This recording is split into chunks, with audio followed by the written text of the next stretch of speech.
우리 교회도 참 크게 겪었던 일이지만 교회의 분쟁이 정말 모든 교회마다 크고 작은 차이는 있지만 다 있는 것 같습니다. 근데 많은 경우에 그런 교회 분쟁들이 사소한 것에서부터 시작을 해요. 먹는 걸 누구한테 더 많이 줬다는 둥, 또 음악이 어떻다, 또 누구한테 충분히 대우를 하지 못했다, 예우를 못했다. 또 그 중에 많은 문제는, 또 이슈는 담임 목사를 중심으로 있습니다. 담임 목사 마음에 안 든다, 또 어느 면에서는 이래야 된다 저래야 된다, 이러다가 이제 교회 분쟁들이 생기는데, 사실 이 교회의 이런 갈라짐이나 이 안에 서로 갈등이나 이런 문제가 오늘날의 문제만은 아닙니다. 옛날에도 있었고 심지어는 초대교회에서도 있었어요. 많은 분들이 가장 이상적인 교회 형태라고 해서 초대교회로 돌아가자고 이야기하지만, 실제 초대교회를 보면 내내 거기서도 오늘날 우리 교회가 내재적으로 가지고 있는 모든 문제를 초대교회도 가지고 있었어요. 실제 성경에서 보면 그 교회에 대한 편지들이 전부 서신서들입니다. 서신서인데 그 서신서 어디에서도 교회의 갈등과 분쟁을 말하지 않는 서신서는 없습니다. 다 있어요. 이미 초대교회에. 빌립보서도 마찬가지입니다. 많은 경우에 외부적인 압박, 핍박, 또 삶에서의 경제적인 문제, 기근이라든가 이런 문제, 또 교회 내부의 문제, 다 서신서마다 거의 다 있다니까요. 근데 그러한 안팎의 문제 가운데 우리가 어떻게 살아야 될 것인가 하는 문제를 빌립보서에서는 한마디로 정의해서 이야기를 합니다. 1장 27절에 보면 우리가 지난주에 본 것이죠. 오직 너희는 그리스도의 복음에 합당하게 생활하라. 우리 믿는 백성들에게 하나님이 주신 말씀이 뭐냐면, 그리스도의 복음에 합당하게 생활하라. 또 다른 데서는 어찌하든지 하나님의 영광을 위해서 살라 하는 말도 있지만, 특히 우리 교회라는 컨텍스트, 교회라는 문맥 속에서는 그리스도의 복음에 합당하게 생활하라, 이 말이 가장 중요한 명제입니다. 어떻게 하면 그렇게 살 것인가 하는 면에서 지난주에는 1장 27절부터 30절까지 보면서, 지난주에는 그 합당한 삶이 외부적인 대적과 환난과 어려움이 있을 때 어떻게 살 것인가 하는 문제예요. 그때는 거기에 거꾸로지지 말고 두려워하지 말고 담대히 살라, 담대하라, 이것이고요. 오늘은 이제 내부적인 면에, 교회 안에서의 면에서 어떻게 살아야 되는지에 대한 가르침을 우리에게 주는 것입니다. 자, 어떻게 살아야 되는지에 대해서 내용을 할 때는 처음에는 마음에서부터 출발을 합니다. 왜냐하면 우리 마음에서부터 이런 마음이 있어서 그 다음에 어떻게 하고 행동까지 어떻게 하고, 이것을 점차적으로 외부적으로 확산시키는 면까지 보여지고 있는데, 제일 먼저 예수님 믿은 우리의 상태가 어떤 것인지를 먼저 이야기를 합니다. 1절이죠. 1절에 봅시다. 그러므로 그리스도 안에 있는 무슨 권면이나 사랑의 무슨 위로나 성령의 무슨 교제나 긍휼이나 자비가 있거든, 조건적으로 있거든 하고 이야기하는데, 실제로 우리에게 이런 것들이 있다는 얘기예요. 예수 믿는 사람에겐 이게 있습니다. 근데 거기에 네 가지 것을 이야기하고 있어요. 첫째, 그리스도 안에 권면이 있다는 것입니다. 이 권면이란 말이 신약성경, 특히 신약성경에 보면 몇 가지 다양한 의미로 사용이 됩니다. 어떤 경우는 권면이라는 것은 상대편을 꾸짖는 거예요. 경계에서 꾸짖는 것. 그러니까 영어적으로 얘기하면 confrontation이라고 하는 게 있어요. 꾸짖는 거. 이것을 우리말로 번역할 때 권면이라고 한 것도 있지만, 여기서 이야기하는 권면은 그런 면이 아니고, 그리스도 안에서의 영어 성경에 보면 encouragement라고 되어 있습니다. 힘을 북돋움. 그리스도께서 내게 힘을 북돋는다. 예수님을 믿으면 그 전과 후가 다릅니다. 그러니까 어려서부터 예수님 믿은 사람은 그 차이를 잘 모를 수가 있어요. 처음부터 예수님 믿는 환경이었으니까 이게 그런가 보다 하고 사는데, 중간에 저처럼 성년이 되어서 예수님 믿은 사람이면 그 전과 후의 차이를 확연하게 알 수 있습니다. 차이가 뭐냐면요, 많은 짐이 내려놔집니다. 사실요. 이 계속 자라나고 성년이 되면서 특히 결혼하고 이렇게 하면 이 가장으로서의 짐이 있습니다. 마음의 짐이. 내가 가정을 지켜야 된다, 가정을 경제적으로도 꾸려나가야 된다 하는 이런 마음의 짐들이 있습니다. 근데 거기다가 앞날을 모르잖아요. 미래에 대한 두려움이 있습니다. 여기에서 벗어날 수가 없거든요. 그런데 예수님 믿고 보니까 예수님이 나와 함께 하시는 거예요. 예수님이 내 길을 인도하신다는 말입니다. 그러니까 그렇게 내가 짐을 질 필요가 없는 거예요. 짐이 가벼워져요. 마음의 짐이 점점 없어지더라고요. 사실 어떻게 하면 최선의 삶인가 하는 것을 자꾸 이렇게 생각을 하다 보니까 거기에서 제게 오는 게 뭐냐면 결정장애가 와요. 결정장애. 쉽게 결정을 못하겠어. 뭐가 최선인지 모르니까. 그러니까 결정을 해야 되는 마지막 순간까지 뜸을 들입니다. 어쩔 수 없이 결정해야 될 때 결정을 하고 이랬는데, 지금은 그 면이 상당 부분이 줄었습니다. 오히려 하나님의 지혜가 있다고 할까요? 결정을 하는 것이 옛날보다 훨씬 수월해졌어요. 물론 사소한 일은 아직도 그 결정장애가 있습니다. 사소한 일은, 예를 들어서 식사를 뭘 할 것인가, 그건 제가 거의 결정을 못해요. 항상 제 아내에게 묻습니다. 우리 뭐 먹지? 뭐 먹지? 나중에 막 신경질 내는 거예요. 당신이 정해줘, 이번에는. 항상 나보고 정하러 가지 말고. 근데 지금도 그래요. 항상 아내에게 뭐 먹을지 결정을 하라 합니다. 근데 그런 거 외에는 교회일, 특히 교회일에서는 그렇게 결정자가 있지 않아요. 왜냐하면 하나님이 선하게 인도하실 걸 믿으니까, 하나님이 함께 하실 걸 믿으니까. 가정에서도 우리가 미래의 계획은 하지만 그 두려움에 짓눌리진 않습니다.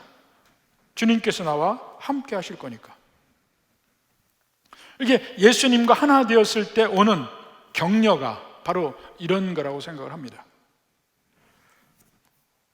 두 번째 나오는 게 사랑의 위로. 사랑의 위로. 내가 부족한 줄 알잖아요. 내가 부족한 줄 알아요. 잘못도 해요. 근데 그때 괜찮아, 그리고 쓰담쓰담 해주는 분이 있다는 겁니다. 예수님의 사랑. 나를 사랑하시는 예수님께서 괜찮아 하고 쓰담쓰담 해주면서 격려해주고 다시 일어날 수 있도록 해주는 그 힘이 예수님 믿은 다음에 처음 경험하는 거예요. 그전에는 몰랐던 경험. 그전에는 나 혼자 가는 길이잖아요. 근데 이제는 그렇지 않은 겁니다. 거기서 위로를 받고, 거기서 평안함을 누리고. 세 번째로 여기서 얘기하는 것은 성령의 교제. 성령의 교제. Fellowship with the Spirit 이라고 합니다. 성령과 함께하는 것. 성령님은 우리에게 무슨 일을 하십니까? 지금 우리 중에 내 안에 계시면서 나와 대화하시고, 내가 필요한 것을 또 하나님께 기도도 하시고, 나를 깨우쳐도 주시고 인도도 하시고, 보이진 않지만 성령께서 계속해서 나와 펠로우십을 하고 계신단 말입니다. 바로 이런 면이 우리가 항상 예배를 끝날 때 마지막 축도하죠. 축도가 무슨 뜻입니까? 축복기도가 축도예요. 축복기도. 그 축복기도 마지막 하는 것이 그 형식이 어디서 오냐면 고린도후서 13장 13절입니다. 고린도후서 13장 13절. 그것이 고린도후서를 마지막 마치면서 바울이 마지막 축복기도 하는 장면이에요. 근데 삼위일체 하나님이 거기 다 들어가 있습니다. 주 예수 그리스도의 은혜와 하나님 아버지의 사랑과 성령님의 교통하심. 항상 이 축복기도 안에 이것이 들어가요. 여기서 조금씩 변형을 하지만 기본적인 골격이 이겁니다. 그러니까 예배가 끝나고 마지막 축복기도 하고 맞춰요. 그건 바로 이런 식으로 하는 것이 이미 구약적인 의미까지도 연결되어 놓은 것입니다. 그러니까 하나님 앞에 제사 드리는 사람이 성전에서 제물을 드리잖아요. 그럼 제물을 번제에서 태우고 제사장이 성막에 들어갔다 나오면서 밖에서는 기다리고 있습니다. 제사를 드리는 사람들이, 예배자들이 기다리고 있어요. 그러면 제사장이 나와서 마지막에 축복 기도를 하고 모든 제사가 끝이 나고 집에 가는 거예요. 그 방식이 오늘날의 예배도 있습니다. 예배를 다 드리잖아요. 하나님께 찬양도 하고 연보도 드리고 서로 그 안에서의 펠로우십도 있고, 그리고 마지막에 축복 기도를 받고 가는 거예요. 그게 축도입니다. 그냥 축도라고 써 있으니까 뭔지 모르는, 그냥 이건 뭐 하나 보다. 축복 기도예요. 그러니까 예배를 드리고 마지막 축도 전에 나가는 사람 어때요? 계약서 다 쓰고 마지막 도장 안 찍고 가는 사람이에요. 하루 종일 일하고 마지막 품삯 안 받고 그냥 가는 사람이에요. 근데 어찌 보면은 축도 전에 나가는 사람들이 있어요. 그 예배 왜 왔는지 몰라요. 또 어떤 분들은 버스 타야 되니까, 버스 자리 잡아야 되니까 먼저 나가느라고 축도 전에 나가요. 그 예배 안 온 거나 다름이 없다니까. 마지막에 축복 기도를 받고 가야죠. 그러니까 축복 기도 전에는 여러분 움직이면 안 됩니다. 마지막 축복 기도를 꼭 받고 가세요. 바로 그 내용의 핵심이 이겁니다. 예수 그리스도의 은혜, 하나님 아버지의 사랑, 성령님의 펠로우십, 교통하심.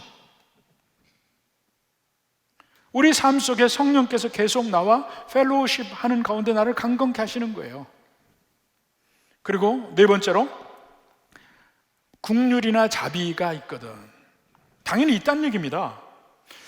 주님의 국률하심, 주님의 자비하심.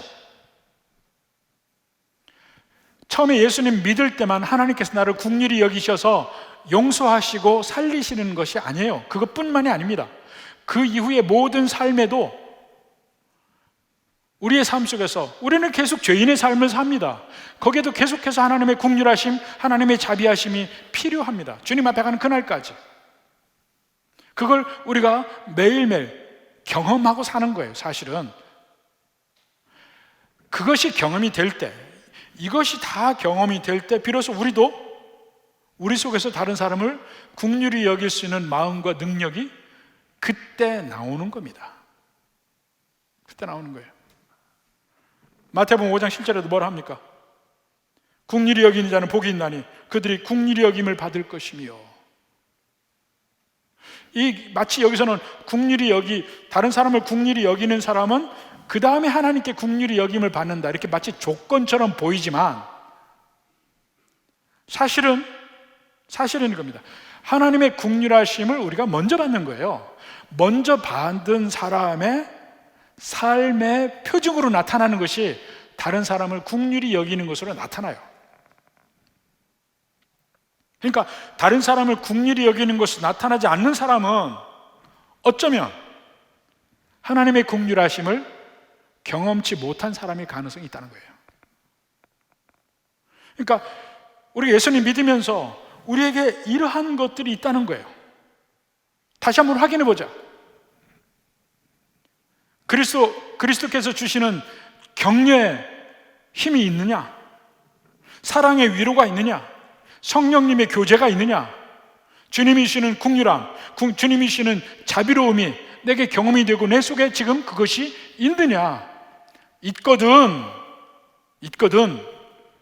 그 다음으로 넘어갑니다. 그 다음 단계로, 그 다음에 이것이 넘칠 때, 그 다음에 그것이 우리 삶에서 표현되잖아요. 누구에게 표현되냐면 내 옆에 있는 사람들, 특히 먼저 교회 안에 있는 사람들에게 표현이 되는 겁니다. 어떻게 표현이 되느냐? 첫 번째, 생각의 하나됨입니다. 생각의 유니티. 2절에 봅시다. 마음을 같이하여 같은 사랑을 가지고 뜻을 합하여 한 마음을 품어. 다 같은 말이에요. 사실은 마음을 같이 하는 것, 같은 사랑을 갖는 것, 뜻을 합하여 한 마음을 품어. 마음으로 하나 되는 겁니다. 하나 되면 사실은 원래 성경에는 이게 우리가 오늘 본문 4절까지가 한 문장이에요. 한 문장인데 계속 그 뒤에 분사로 이렇게 연결돼서 그렇지. 근데 우리나라 말로 한 문장으로 만들다 보니까 주어와 동사가 처음과 제일 끝으로 갔어요. 그래서 4절 제일 끝에 보면 나의 기쁨을 충만하게 하라. 그것이 사실은 원래 성경에는 2절 제일 앞에 나와요. 2절 제일 앞에 나오는데, 그러니까 마음을 같이 하고 같은 사랑을 가지고 뜻을 합하고 한 마음 품고 이렇게 하는 것을 빌립보 교인들이 그렇게 하면 바울의 기쁨이 충만하게 된다는, 그걸 보면. 근데 한 마음이란 뭘까요? 한 마음. 우리 다 다른 사람이잖아요. 한 마음. 내가 짬뽕 먹을 때 모든 사람이 다 짬뽕 먹는 게 한 마음입니까? 한 사람 짬뽕 먹는데 다른 사람 짜장면 먹는다고 한 마음이 아닐까요? 누구나 다 우리는 다 서로 틀린 사람이에요. 개성도 있고 취미도 틀리고 특징도 틀리고 좋아하는 것도 틀리고 다 틀린 사람들이 모여있는데 한 마음이 무슨 뜻일까요? 이 한 마음은 우리의 다양성을 다 인정하되 하나의 인생의 목표를 가지고 있다는 얘기입니다. 이것을 마치 우리 몸의 지체와 몸 전체와의 관계로 표현을 하잖아요. 우리 몸의 지체, 팔은 팔의 기능이 있습니다. 다리는 다리의 기능이 있습니다. 심장은 심장의 기능이 있습니다. 다 달라요. 다른데 그것이 합해져서 한 몸을 이루잖아요. 그런 식의 우리가 다 다르지만 공통의 목표로 각자의 기능, 각자의 다른 면을 다 함께 그 목표를 위해서 사용하는 거예요. 그때 먼저 그 일을 위해서 제일 먼저 마음을 모으는 겁니다. 같은 목표를 갖는 거예요. 이게 한 마음이에요.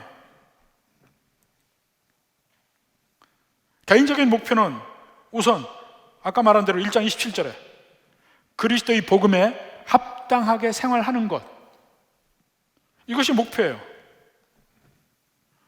그것이 외부적으로는 어떠한 환난도 이기고 어떠한 위협도 어떠한 대적이 있다 하더라도 내가 담대하게 살아가는 것, 이것이 합당한 삶이고, 내부적으로 교회 안에서 살 때는 모두가 한 목표로 마음이 합해지는 것, 이것이 한 마음이 되는 것입니다. 그렇게 될 때 바울도 기뻐지고 우리 모두가 함께 기뻐지는 것입니다. 근데 이 목표가 하나가 된다는 면이, 하나됨, 지금 이 세상에서도요 하나됨에 대한 이야기가 많습니다. 그런데 세상이 이야기하는 하나됨과 우리가 이야기하는 하나됨은 달라요. 세상은 지금 전혀 다른 말을 하고 있습니다. 지금 세상에서는 소위 세계화를 이루고 전 세계를 하나로 통합하려는 움직임이 있습니다. 하나로. 그들이 하나 되면 뭐냐면 국가의 경계도 깨고 기존의 도덕적 가치를 깨고 하나 되는 것입니다. 그래서 그들의 적은 뭐냐? 교회와 가정이에요. 가정을 깨는 게 뭡니까? 소위 성평등에다가 동성애를 인정하는 거예요.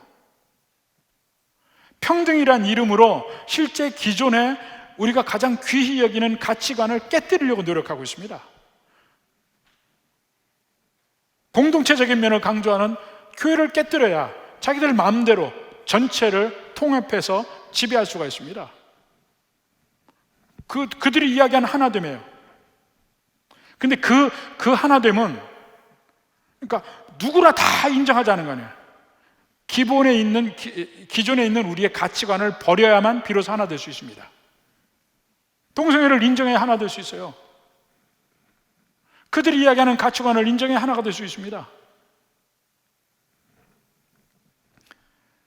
우리가 지키려고 하는 거룩함도 버려야 되고, 예수님만이 유일한 우리의 구세주라는 것도 버려야만 해요.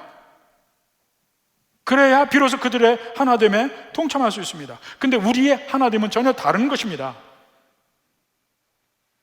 오직 예수님의 은혜 안에서의 하나됨, 예수님 안에서 거룩함이 있는 하나됨, 진정 하나님이 주신 질서를 지키는 하나됨. 우리는 그런 면에서 공동체를 강조합니다. 대립이 아니에요. 공동체예요. 지금 점점 세상의 기준은 공동체를 깨뜨리고 우리와 적만 있어요. 제로섬 게임이야. 내가 더 얻기 위해서 저들을 무찔러야 돼. 그러니까 세계 곳곳에서 우리와 그들을 나누고 무한정으로 싸우고 있는 거예요. 자꾸 그 식으로 몰고 가고 있어요. 기독교적 가치는 아닙니다. 그들은 투쟁을 강조해, 쟁취를 강조해.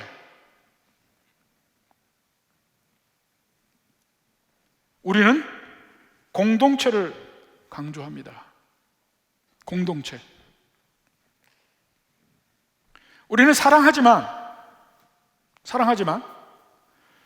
함께 사랑을 나누는 사랑의 동지와 우리가 사랑해야 되는 대상은 우리가 구분합니다. 믿음 안에서 예수님 안에 있는 우리 교회라는 공동체 안에서는 사랑의 동지들입니다. 근데 교회 밖에 믿지 않은 사람들은 우리가 사랑해야 될 대상입니다. 그래서 그들의 가치를 공유하지 못해요. 우리가 사랑하지만. 그건 다른 얘기입니다. 그래서 교회라는 공동체 안에서 서로 한 마음이 되는 것, 그리스도 안에서 한 마음이 되는 것, 이것이 바울이 가장 원하는 것이고, 그때 바울의 기쁨이 충만한다. 지금 바울은 로마의 감옥에 있잖아요. 환경에서 그는 기뻐할 일이 없습니다. 그러나 멀리 있는 빌립보 교회에서 성도들이 한 마음으로 합해져서 사랑하고 복음을 증거한다. 그 일이 바울을 기쁘게 해요. 그리고 그 기쁨이 하나님의 기쁨이기도 하고. 그러면 제일 먼저 우리 개개인의 마음에 네 가지의 상태가 있습니다. 앞에서 얘기한 대로 예수님께서 우리에게 주시는 격려, 사랑, 성령님이 함께 하심, 우리에게 주시는 긍휼함, 자비로움, 이것이 누구에게나 있다 보면 그런 사람들끼리 만나서 공동체를 이룰 때 한 마음이 되는 겁니다. 그럼 한 마음이 될 때 비로소 서로 간에 표현되는 것은 무엇이냐? 그것이 3절, 4절에 나옵니다. 표현되는데 먼저 자세적인 면에 이야기합니다. 우선 애티튜드의 면을 이야기합니다. 3절에 아무 일에든지 다툼이나 허영으로 하지 말고 오직 겸손한 마음으로 각각 자기보다 남을 낮게 여기고.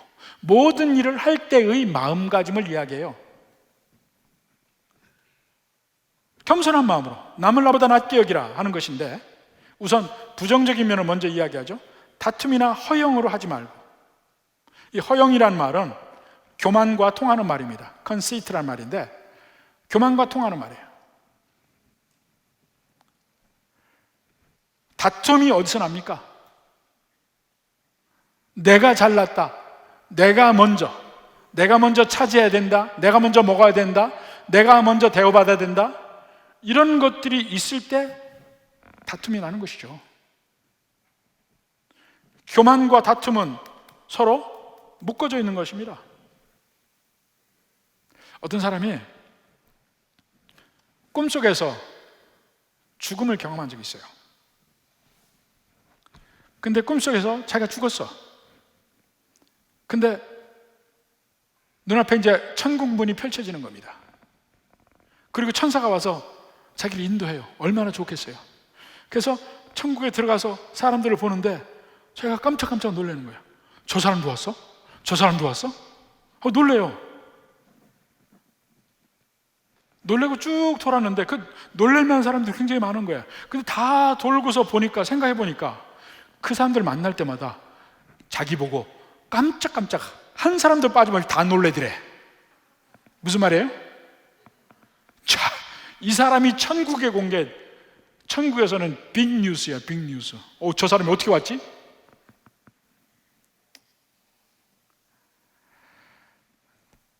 천국 가서 수많은 사람들이 여러분 보고 놀라는 일이 없길 바랍니다. 교회에서 우리 생활하면서 서로 자기는 괜찮다고 생각해요.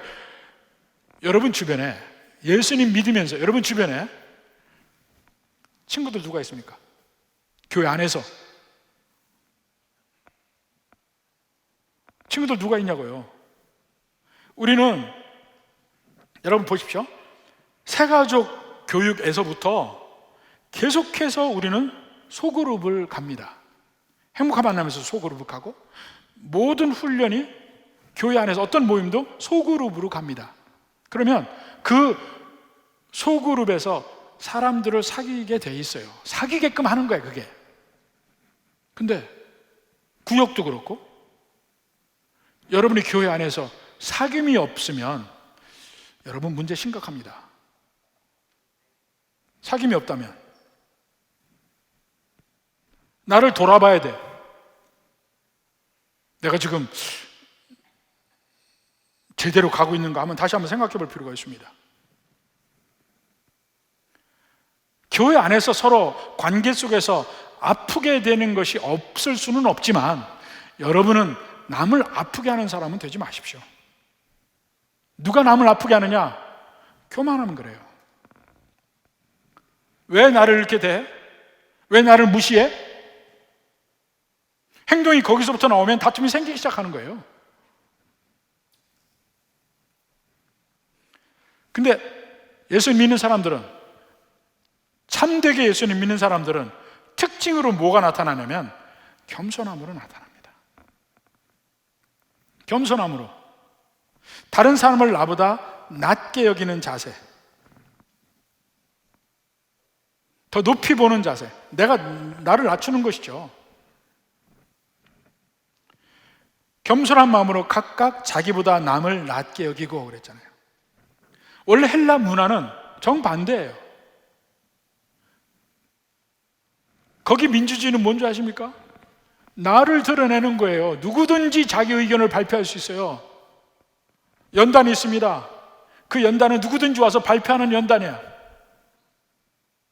나를 표현하는 거야. 자유롭게. 그 자기를 어필하는 것이죠. 남을 나보다 낮게 여기고 자기가 죽어지는 건 없습니다.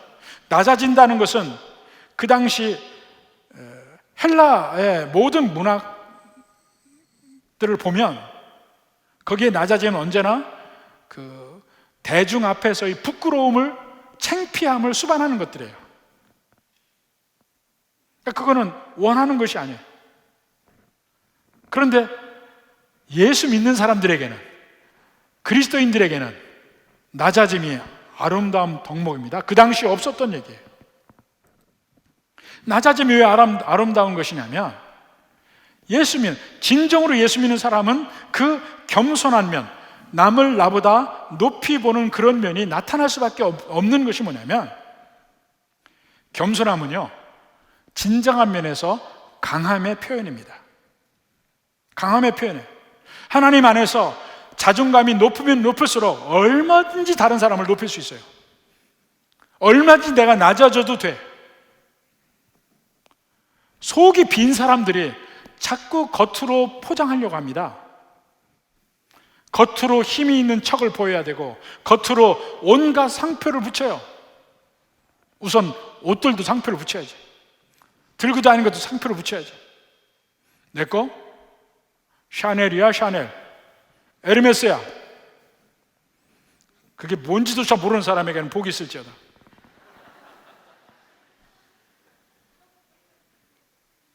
상표를 붙여야 돼. 상표를 해야 자기의 빈 것이 가려지는 것처럼 생각을 해요.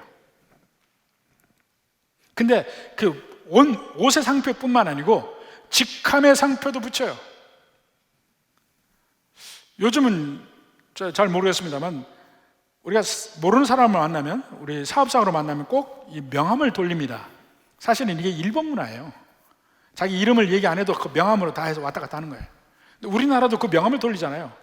그 명함 보면요, 깨알같이 새카맣게 쓴 사람들이 있어요.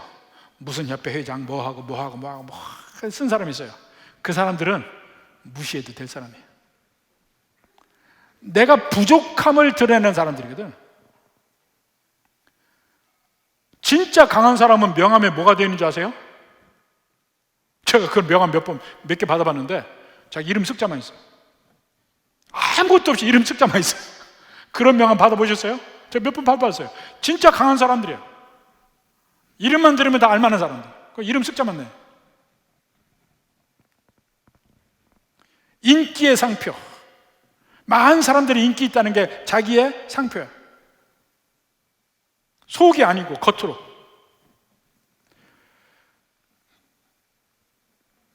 그러한 상표로 자기의 부유함을 보이려고 하지만, 나는 이렇게 부자요, 이렇게 나는 돈도 부자고 사람도 부자고 지위의 부자고 인기의 부자고.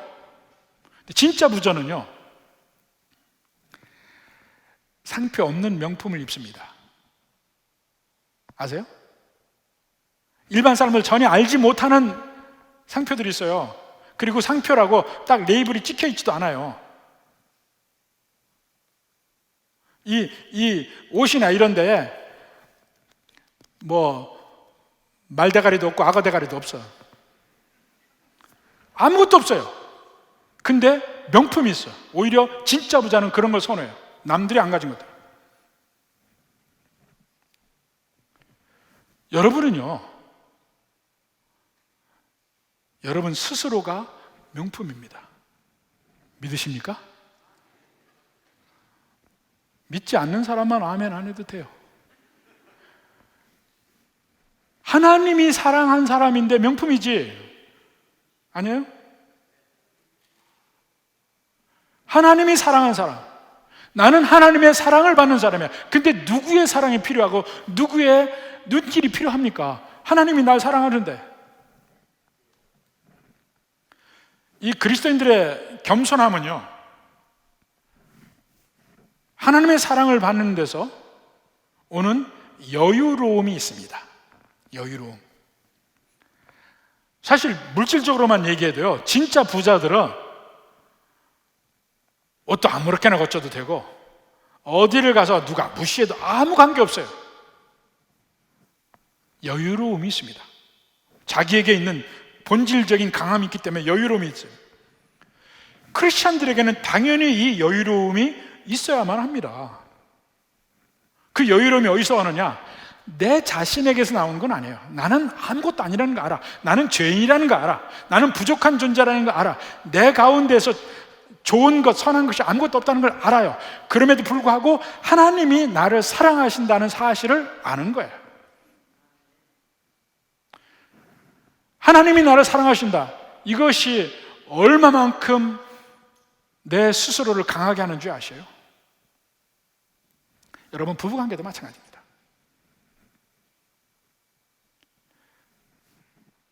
남편의 자존감, 아내의 자존감은 근본 어디서부터 오냐면, 밖에 나가서 어떤 일이 있더라도 그래도 내 아내가 나를 사랑한다, 그래도 내 남편이 나를 사랑한다, 이것이 느껴질 때 오는 담대함과 여유가 있습니다. 우리 인간적으로 얘기할 때. 근데 하나님이 나를 사랑한다? 그건 남편, 아내와 비교할 게 아니에요. 하나님이 나를 사랑하시는데 누가 뭐라 그래? 나의 연약한 면, 나의 못된 면, 나의 죄적인 면 있죠. 그걸 손가락질 당할 수 있습니다. 그렇지만 하나님은 나의 그러한 면에도 불구하고 나를 사랑하시잖아. 뭘 필요로 해요? 거기에서 나오는 여유가 있습니다. 그리고 다른 사람과의 관계에서도 그 사람과 나의 관계만으로 보질 않아요. 이게 자꾸 그 사람과의 관계로 이렇게 보니까 시험도 들기도 하고 이기려고 하기도 하고 막 못 견디고 이렇게 하지, 우리의 모든 인간관계도 결국은요 하나님과 나의 관계입니다. 하나님이 허락하지 아니하시면 저 사람이 내게 그렇게 할 수가 없어요. 하나님이 허락하심이 있는 거예요. 그러면 분명히 내게 주시는 하나님의 어떤 뜻이 있는 거예요. 그 면에서 모든 관계를 보려고 합니다. 그러면 쓸데없이 사람을 미워하지도 않게 돼요. 쓸데없이 사람 때문에 괴로워하지도 않게 됩니다. 누가 나를 괴롭힐 때 미워하지만 말고 한번 하나님은 왜 내게 이런 환경을 허락하셨나, 허용하셨나, 이런 면에서 한번 생각해 봐야 됩니다. 대부분 경우 나중에, 더 오래 나중에 깨달을 수도 있지만, 아, 이런 면에서 하나님이 내게 복을 주셨구나, 이것을 나중에 알게 됩니다. 제 고등학교 친구 중에 목사가 된 사람들이 몇이 있습니다. 그 중에 하나가, 제가 이제 미국에서 신학대학원을 다닐 때 인근에 다른 신학대학원에 다녔던 제 고등학교 친구가 있어요.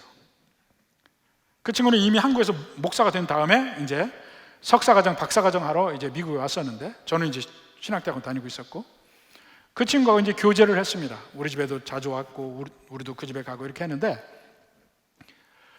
얘기를 들어보니까 그 중에 이제 한 학기 넘어서 두 학기 되면서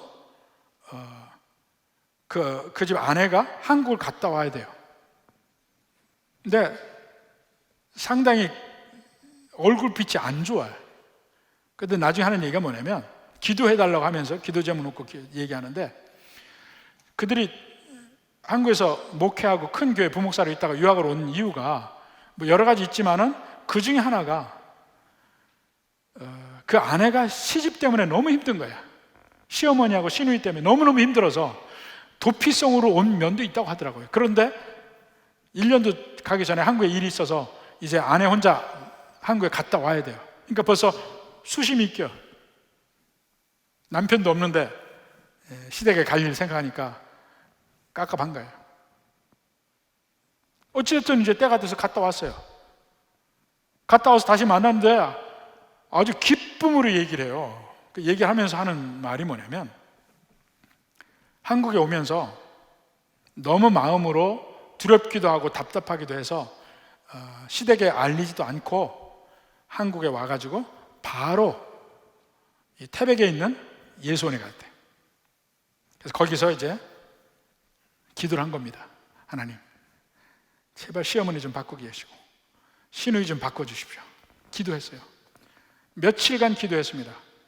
그리고 거기 있는 리더하고 서로 상담도 하고 같이 대화도 나누고 이러면서 기도를 하는데, 점점 기도 끝에 기도가 바뀌기 시작하는 거예요. 기도를 하면서 점점 자기 자신을 보게 되는 거예요. 그리고 이 모든 환경도 하나님이 나 때문에 주신 환경이지 않을까 하는 생각을 한 겁니다. 그러면서 회개했어요. 회개하고 정말 눈물 콧물로 회개하고, 이제는 시어머니가 어찌하든지 시누이가 어찌하든지 받을 만한 마음의 준비를 하고 내려왔어요. 그리고 이제 시집에 간 겁니다. 근데 가니까 완전히 시어머니가 바뀌어 있더래요. 시누이가 바뀌어 있더래요. 그 너무 좋은 관계로 있다가 다시 미국에 온 거예요. 그러면서 이제 막 정신없이 간증하면서 얘기를 하는 거예요. 너무 기뻐가지고. 그런 기적도 경험을 하는데, 여기서 그 사모님이 경험한 게 뭐냐면, 결국은 모든 관계도 그 사람과 나의 관계가 아니고 하나님과 나의 관계로구나 하는 걸 경험한 거예요. 하나님과 나의 관계. 하나님이 저 사람을 내 옆에 두게 하셨으면 무슨 뜻이 있겠지. 나를 계속 갈구는 사람이 옆에 있으면 무슨 뜻이 있겠지. 이면을 생각한 겁니다. 여러분, 유명한 예화로 메기와 청어 기억하십니까? 영국에서 북쪽에 청어가 많이 잡혀요. 근데 청어를 잡고 한국까지 오면 청어가 시들시들한 거야. 근데 한 어부만 항상 청어가 놀랍게 팔팔하게 해서 와요. 그 이유가 뭔지 붙잡아다가 실토를 시켰는데 메기를 집어넣은 거야. 청어들이 있는 가운데. 그러니까 한두 마리는 메기한테 청어가 잡혀 먹었을지 모르는데 나머지 수백 마리의 청어들은 그 메기 도망다니라고 정신을 못 차리고 다니다 보니까 팔팔해 가지고 한국까지 온 거예요. 그 예는 여러 번 들어봤어요. 메기도 그 역할을 한 거잖아요.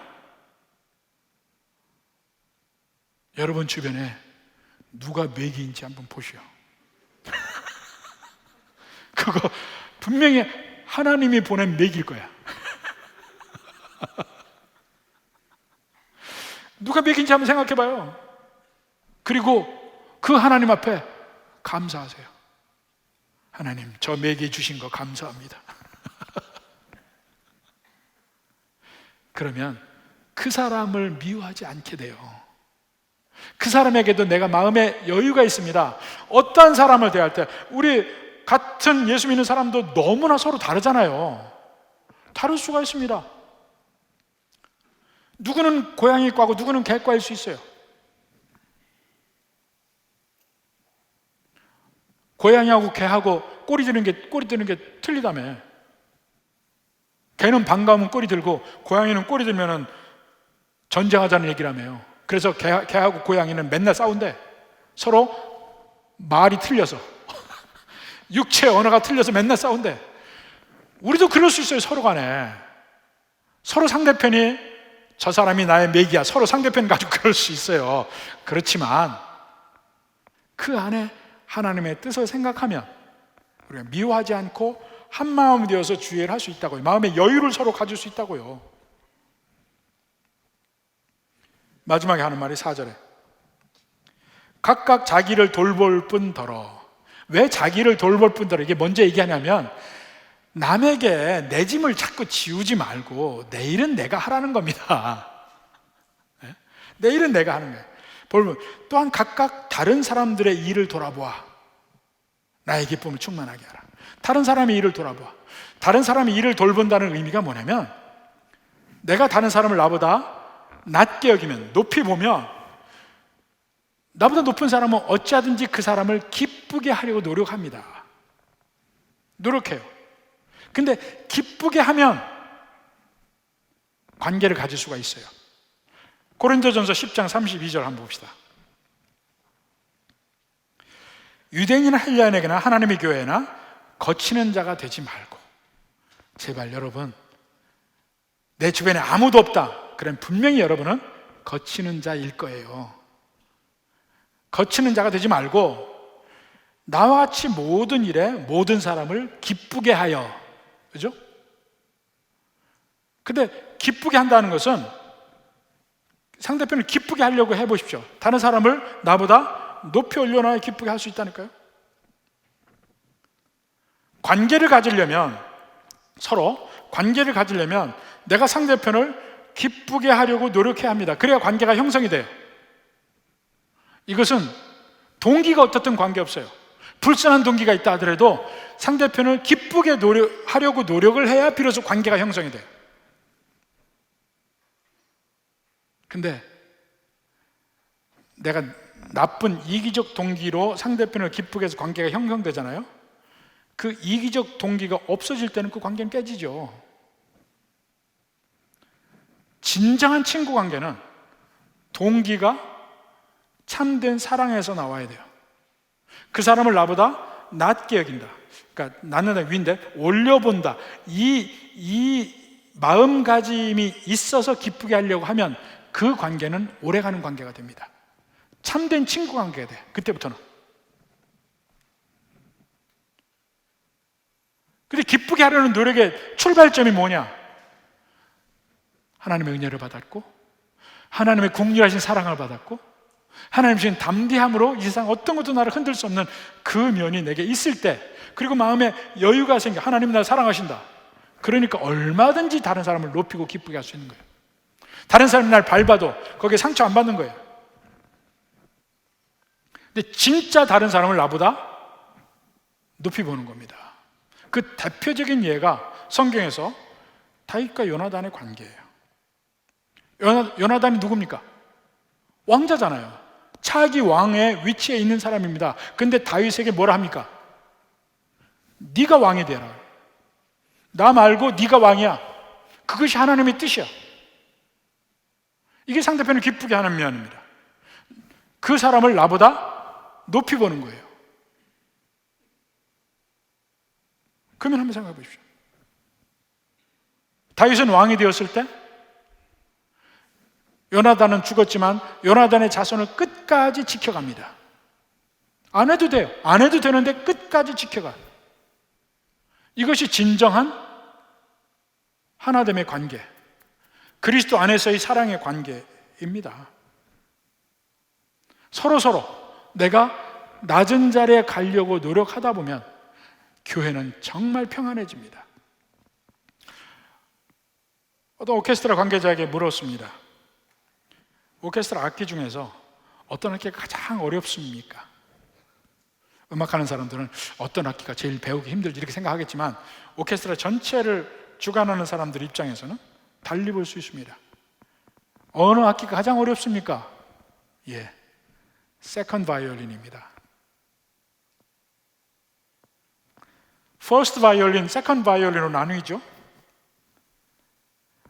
퍼스트 바이올린 할 사람은 많다는 거야. 세컨드 바이올린 할 사람이 없다는 거예요. 세컨드 바이올린 하면서 화음을 넣어주고 퍼스트 바이올린을 받쳐줄 사람이 가장 귀하다는 거예요. 교회에서도 마찬가지예요. 앞에서 나서서 일하는 사람보다 받쳐주는 사람이 많으면 많을수록 앞에서 일하는 사람도 수월해지고 모든 사람의 공동체에서 하나됨을 경험하는 겁니다.